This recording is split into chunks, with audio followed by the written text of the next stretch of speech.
अस्सलामुअलैकुम फ्रेंड्स, मेरा नाम है साजिद अली और आप देख रहे हैं मेरा YouTube channel online computer.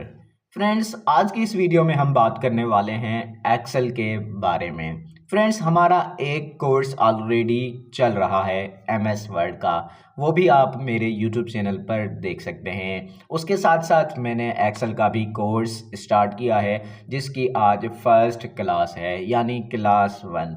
Friends, आज की इस वीडियो में हम बेसिक एक्सेल के टूल्स, उसका इंट्रोडक्शन, फिल हैंडल और इसके बारे में जानने वाले हैं।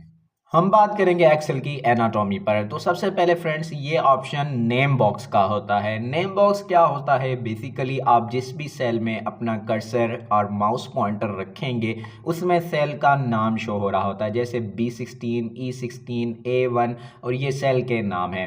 फ्रेंड्स, ये क्या ऑप्शन है? ये है फार्मूला बार। फार्मूला बार क्या होती है? किसी भी सेल में जो भी आप इनपुट लिखेंगे वो यहाँ पर आपको शो हो जाएगा। फ्रेंड्स, उसके बाद होता है सिलेक्ट बटन। इससे आप पूरी शीट को एकदम से सिलेक्ट कर सकते हैं। फ्रेंड्स, उसके बाद क्या है? Active cell. Friends, active cell क्या होता है? जिस सेल में आपका माउस पॉइंटर है उसे हम एक्टिव सेल कहते हैं। सेल बाकी सारे सेल हैं, ये एक्टिव सेल है। उसके बाद होता है रो हेडिंग। फ्रेंड्स, 1 2 3 ये रो हेडिंग्स कहलाती हैं और ABC that's called column heading. तो ये कॉलम हेडिंग कहलाती है। हम हेडिंग के बाद हम बात करें तो जहां पर शीट 1, शीट 2, शीट 3 लिखा हुआ है, ये एक्सेल में शीट्स होती हैं। इनको क्या कहते हैं? इनको कहते हैं शीट टेब। फ्रेंड्स, यहाँ पर आप और भी मज़ीद शीट ऐड कर सकते हैं और ये ऑप्शन क्या काम करता है? ये शीट टेब स्क्रॉलिंग बटन है, इससे एक शीट में दूसरी शीट में आप मूव कर सकते हैं।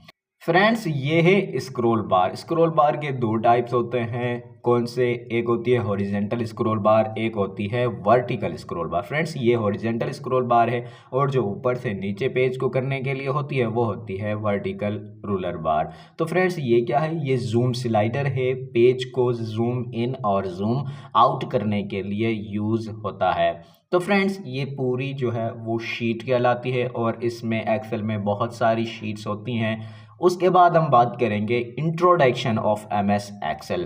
तो friends, introduction of MS Excel क्या है? उसके बाद हम बात करेंगे बेसिक फार्मूलाज के बारे में और उसके बाद हैंडल फिल और शीट टेप के बारे में, जो हम अभी फ़िलहाल बात कर चुके हैं और मज़ीद भी हम इसके बारे में बात करेंगे। तो सबसे पहले हम बात करें इंट्रोडक्शन ऑफ एमएस एक्सेल। तो यहाँ पर मैंने ऑलरेडी एक इंट्रोडक्शन लिख रखा है एमएस एक्सेल का। तो friends, Microsoft Excel is a member of Microsoft. Friends, Microsoft एक कंपनी है जिसकी एक्सेल मेंबर है, जैसे एमएस वर्ड भी एक मेंबर है किसका? माइक्रोसॉफ्ट कंपनी का। तो is an electronic spreadsheet program that is used to organize data in rows and columns to perform mathematical calculation quickly and easily.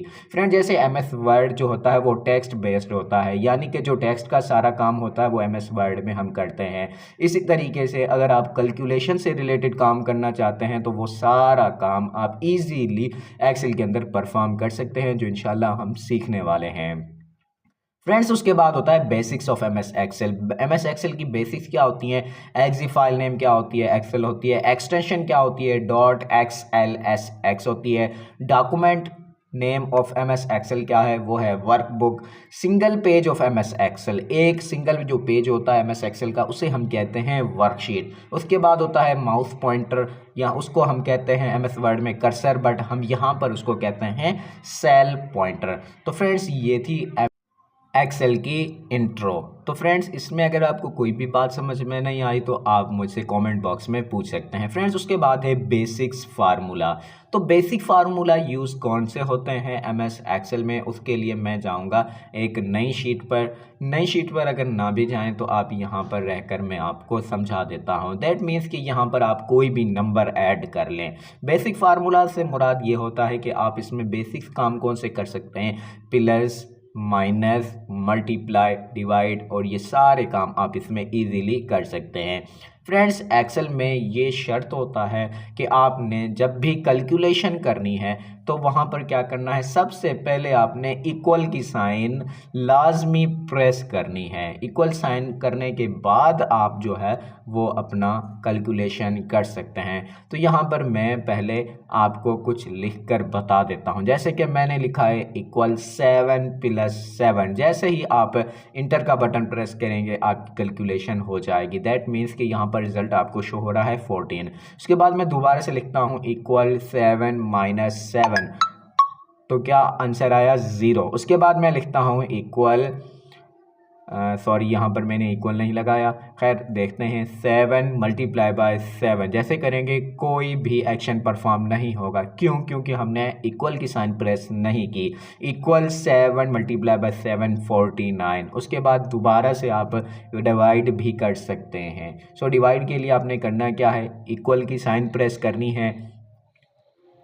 Equal की साइन प्रेस करने के बाद आपने लिखना है 7 डिवाइड के लिए यहाँ पर स्लैश का यूज़ किया जाता है, देन इंटर कर देना है, आपका रिजल्ट जो है वो आ जाएगा। तो फ्रेंड्स ये होते हैं इसमें बेसिक फार्मूलाज और बाकी फंक्शंस होते हैं। इंशाल्लाह हम अगली वीडियो में फ़ंक्शन के बारे में डिस्कस करेंगे। तो फ्रेंड्स उसके बाद हम बात करें फिल हैंडल या हैंडल फिल क्या होता है। फ्रेंड्स अगर आपने एक कैलकुलेशन कर दी है और बाकी सेल में आप कैलकुलेशन वही करना चाहते हैं तो वो आप उसको ड्रैग करके या हैंडल फिल हैंडल की मदद से आप कर सकते हैं। दैट मीन्स कि यहाँ पर मैंने 14 को मैं कहता हूँ P6 सेल को आप यहाँ पर प्लस कर दें दूसरे सेल के साथ, तो यहाँ पर आपके पास रिजल्ट आ गया। यहाँ से ड्रैग जो करेंगे आप उससे कहते हैं फिल हैंडल और हैंडल फिल। यहाँ पर आपको प्लस का साइन नज़र आ रहा है, इसको आपने पकड़ के नीचे ड्रैग कर देना है तो आपका जो कैलकुलेशन होगी आपकी वो सब सेल में ऑटोमेटिक ही परफॉर्म हो जाएगी। इसी तरह से अगर आपके नीचे वाले सेल में भी अगर आपकी कैलकुलेशन होती तो वो भी हो जाती, बट अभी क्या आ रहा है 0 0 0 आपको देखने को मिल रहा है। तो अगर होती तो हो जाती। अभी मैं आपको लिख के बता देता हूँ। अगर आपने पहले लिखा है तो भी कोई इशू नहीं, आपकी कैलकुलेशन हो जाएगी। बट अगर कैलकुलेशन करने के बाद आप उन सेल को फिल करते हैं नंबर्स के साथ तो वो भी आप इजीली कर सकते हैं और ऑटो कैलकुलेशन आपकी हो जाएगी। तो यहाँ पर मैं कुछ और नंबर्स ऐड कर देता हूँ ताकि आपको बात समझ में आ जाए। फ्रेंड्स उसके बाद क्या ऑप्शन है हमारे पास, उसके बाद हम बात करने वाले हैं टैब शीट के बारे में। फ्रेंड्स टैब शीट को आप कैसे इंसर्ट कर सकते हैं, शिफ्ट और F11 की मदद से आप टैब शीट को इंसर्ट कर सकते हैं। और दूसरा यहाँ पर आपके पास जो आइकॉन है इसके ऊपर आप क्लिक करते जाएंगे, इसे कहते हैं इंसर्ट टैब शीट बटन। तो यहाँ पर आप क्लिक करके जो है वो टैब शीट को इंसर्ट कर सकते हैं। तो फ्रेंड्स ये थी हमारी क्लास 1 जो कि एक्सेल का इंट्रोडक्शन था। आई होप कि आपको बात समझ में आ गई होगी। अगर आपको यहाँ पर कोई भी क्वेश्चन कोई भी क्यूरी है तो आप कॉमेंट बॉक्स में पूछ सकते हैं। इंशाल्लाह मिलते हैं नेक्स्ट वीडियो में और अभी मज़ीद हम इसके बारे में जानेंगे। तब तक के लिए अपना ख्याल रखें। अल्लाह हाफिज़।